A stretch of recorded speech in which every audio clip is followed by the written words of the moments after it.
foi uma missão para os livros de história. Contrabandear milhares de judeus etíopes para fora de um país assolado pela fome e guerra civil. Um grito desesperado por ajuda revela uma comunidade perdida de judeus na Etiópia. A missão rapidamente se tornou um mito. Todos saíram com uma boa aparência. O Estado judeu não poupou esforços para repatriar seu povo. Os agentes do Mossad arriscaram suas vidas para salvar os judeus.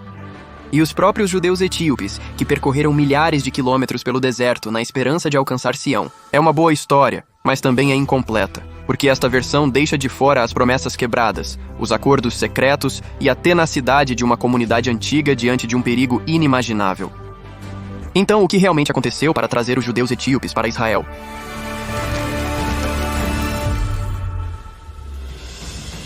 Não se sabe ao certo como os judeus chegaram na Etiópia. Alguns afirmam que eles são da tribo de Dan, que chegou à África durante o primeiro templo. Alegam ser descendentes de judeus do Egito ou Iêmen. E alguns dirão que são filhos dos israelitas que acompanharam o filho do rei Salomão e da rainha de Sabá de volta à Etiópia. Os judeus etíopes, conhecidos como Beta Israel, têm orgulho de sua herança e preservam uma forma antiga de judaísmo nas montanhas da África Oriental, independentemente de sua origem.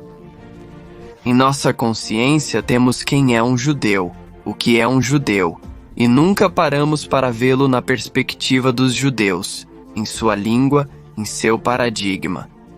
Por causa do seu isolamento quase completo de outras comunidades judaicas, eles pensavam ser os únicos judeus do mundo. Alguns desconheciam que o primeiro templo fora destruído. Eles continuaram a observar o Shabat, manter o kosher, celebrar feriados judaicos, circuncidar seus filhos. Por mais de um milênio, os Beta Israel praticaram sua fé livremente.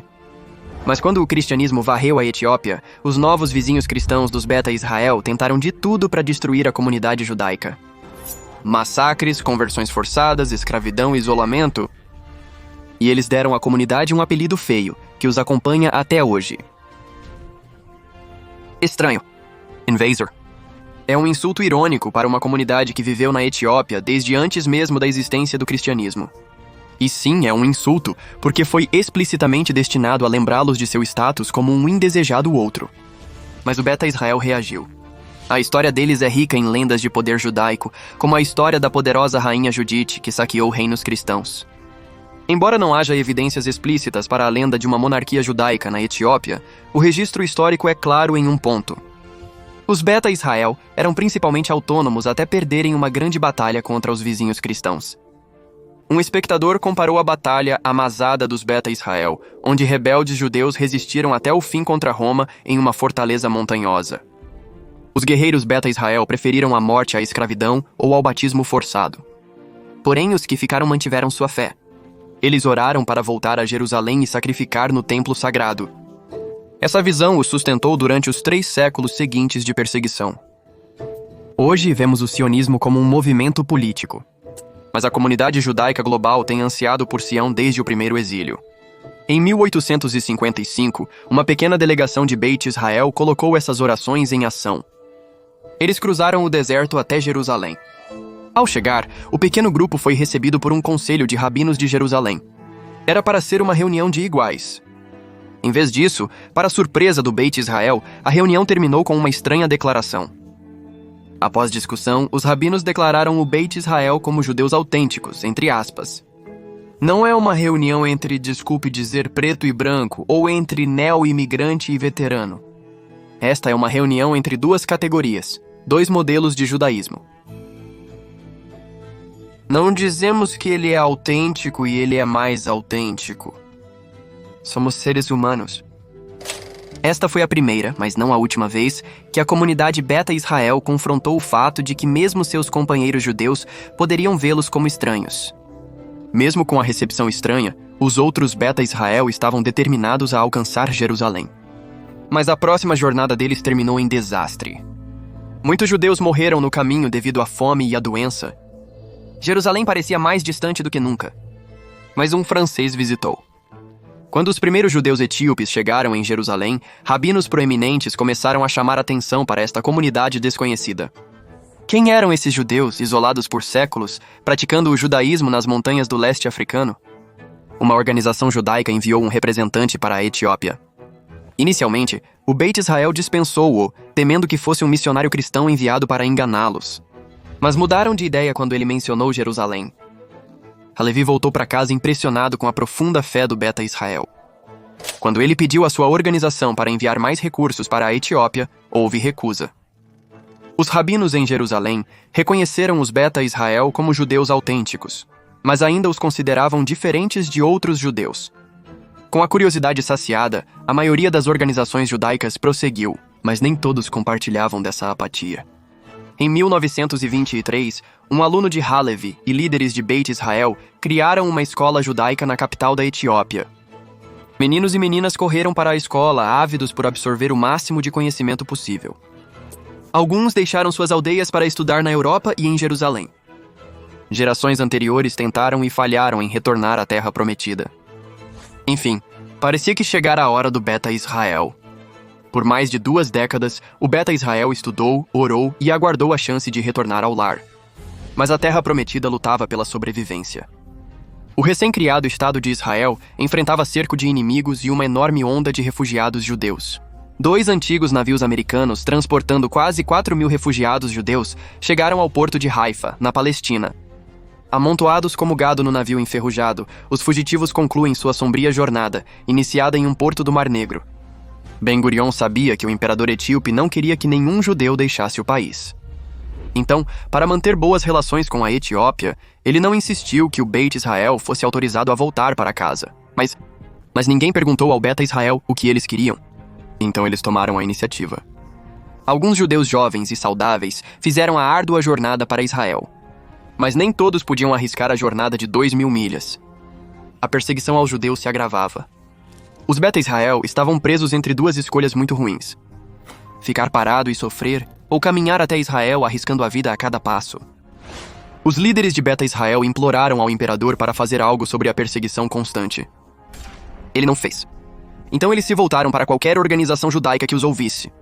E algumas fizeram. Instituições judaicas mandaram dinheiro e médicos. Eles criaram escolas e colônias agrícolas. Mas os líderes judeus etíopes já estavam fartos dessas meias medidas. Eles queriam uma coisa e apenas uma coisa: retornar a Sião. Mas Sião não os queria. Alguns no Knesset acreditavam que esses pobres imigrantes seriam um dreno nos recursos de Israel. Alguns se preocupavam que o Beit Israel não fosse realmente judeu. Em 1973, o ministro do interior de Israel até tentou deportar o punhado de etíopes que haviam enfrentado a perigosa jornada até Israel. Por que você está me dizendo que eu não sou judeu? E a primeira geração, eles são muito orgulhosos. Eles sabem quem eu sou. Eles sabem que eu sou judeu. Eu sei quem eu sou. Nunca posso sentir medo sobre minha identidade, sobre meu mazorete. Somente quando o rabino-chefe sefardita de Israel declarou que os judeus etíopes eram totalmente judeus, as marés começaram a mudar. Fevereiro de 1973. Em resposta a uma questão política, Rav Ovadia Yosef, então Rav Arashi Asfaradi, decidiu que os judeus da Etiópia eram judeus, descendentes de Shevet Dan. 2 anos depois, Israel adotou oficialmente que os judeus etíopes eram de fato judeus e tinham direito à cidadania. Em um momento inoportuno, a situação na Etiópia se agravava. O imperador Selassie foi deposto em 1974. O novo governante proibiu religiões minoritárias, como o judaísmo. Os israelenses etíopes observaram com alarme a deterioração da situação. Eles insistiram que a comunidade judaica mundial e o Estado crescem alarmados. Eles alegaram que a comunidade judaica global e Israel forneceram armas aos novos líderes etíopes, visando permitir a emigração do Beta Israel. Porém, quando as notícias do acordo de armas vazaram, os etíopes recuaram, temendo afastar seus aliados árabes. O Beta Israel agora estava abandonado em um país cada vez mais hostil. Meninos de 12 anos foram retirados de suas famílias para servir no exército. Os judeus eram assediados, monitorados e torturados por informações se tentassem sair. As coisas estavam sombrias. Mas a Beta Israel tinha um defensor. Ferreira Aklum dedicou anos para conscientizar sobre as dificuldades enfrentadas por sua comunidade. O governo etíope não era fã. Ele fugiu para o Sudão e entrou em contato com o Mossad. Ele criou uma conexão com o Mossad, e a partir daí nós enviamos o Mossad para procurar e encontrar Tifaradé. Ele teve uma ideia maluca. Ele traria judeus para o Sudão, o Mossad cuidaria do resto. Mais fácil falar do que fazer. Quando os israelenses reconheceram os etíopes como uma das 12 tribos perdidas de Israel, eles tiveram que contrabandear 20.000 pessoas para fora da África Oriental, uma região hostil a Israel.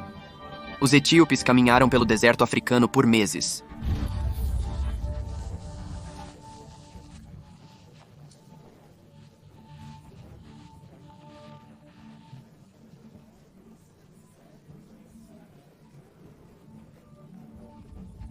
Sua rota Israel caminhou pelo deserto africano por meses. Sua rota virou um cemitério. Milhares sucumbiram a doenças, fome e violência horrível. Pais enterraram filhos. Irmãs enterraram irmãos. E então, enlutados, órfãos e exaustos, eles continuaram. Não havia nada restante para eles na Etiópia. Se eles conseguissem dar apenas mais um passo, mais uma milha, mais um dia, eles finalmente alcançariam a Terra Prometida. Eles tinham mais um desafio antes de poderem chegar a Israel. Eles tinham que sobreviver aos campos de refugiados sudaneses. O Sudão, inimigo de Israel, apresentava um desafio ao Mossad: contrabandear milhares de pessoas para fora do país hostil sem levantar suspeitas. Eles encontraram a solução em um resort abandonado na costa do Mar Vermelho. Os eventos seguintes são dignos de um thriller hollywoodiano. Existe literalmente um filme sobre isso. Agentes do Mossad criaram uma escola de mergulho falsa no litoral do Sudão. Os turistas ricos que visitavam o local desconheciam que seus instrutores europeus contrabandeavam milhares de refugiados judeus para fora do país em barcos de borracha. A missão não teria acontecido sem operativos de Beta Israel, como Fered Aklum, que se voluntariou para um trabalho de alto risco. Os refugiados não podiam caminhar da Etiópia para o resort sudanês sem expor imediatamente a operação do Mossad. Eles esperaram em campos de refugiados sudaneses para seus companheiros de Beta Israel os levarem à escola de mergulho na escuridão. O que mantinha a missão em andamento, muitas vezes, parecia ser apenas uma forte dose de chutzpah israelense. Um político israelense expôs uma operação do Mossad, obrigando a equipe a deixar o resort durante a madrugada. Não descansaremos por um tempo, até que todos os nossos irmãos e irmãs da Etiópia voltem em segurança para casa. Agentes israelenses no Sudão foram contrabandeados em caixas rotuladas como Estados Unidos da América. Correspondência diplomática. O Mossad teve que encontrar um lugar para transportar a Bahia para Israel por via aérea. 8.000 judeus etíopes chegaram a Israel desta maneira. Após 2.000 anos, um sonho se tornou realidade. Eles chegaram à Terra Prometida.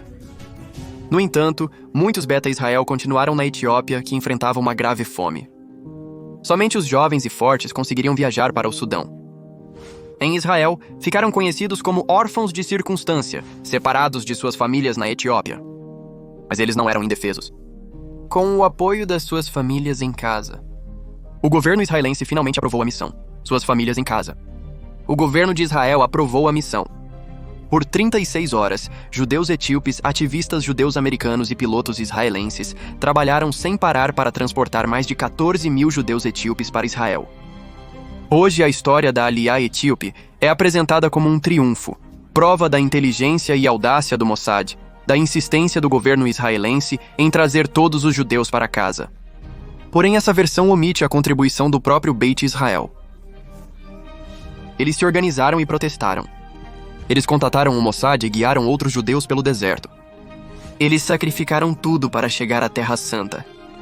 Então sim, esta é uma história de coragem, de resistência, de profunda fé e amor pela pátria judaica, de luta, dificuldade e sacrifício. É também uma história da luta pela unidade judaica. 3 comunidades colaboraram entre si.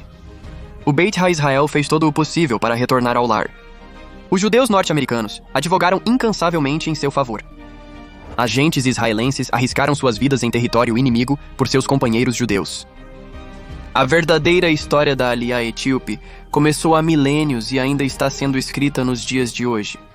Os membros do Beta Israel querem que Israel lhes dê um visto para imigrar, mas alguns em Gondar estão esperando há mais de 20 anos. Esta não é uma história fácil de escrever. A identidade judaica é complicada e Israel não é um país perfeito. O Estado judeu ainda tenta construir uma sociedade que acolha todos os judeus sem discriminação e racismo. Enquanto isso, milhares esperam na Etiópia pela chance de voltar para casa, a oportunidade de escrever sua própria história no Estado judeu.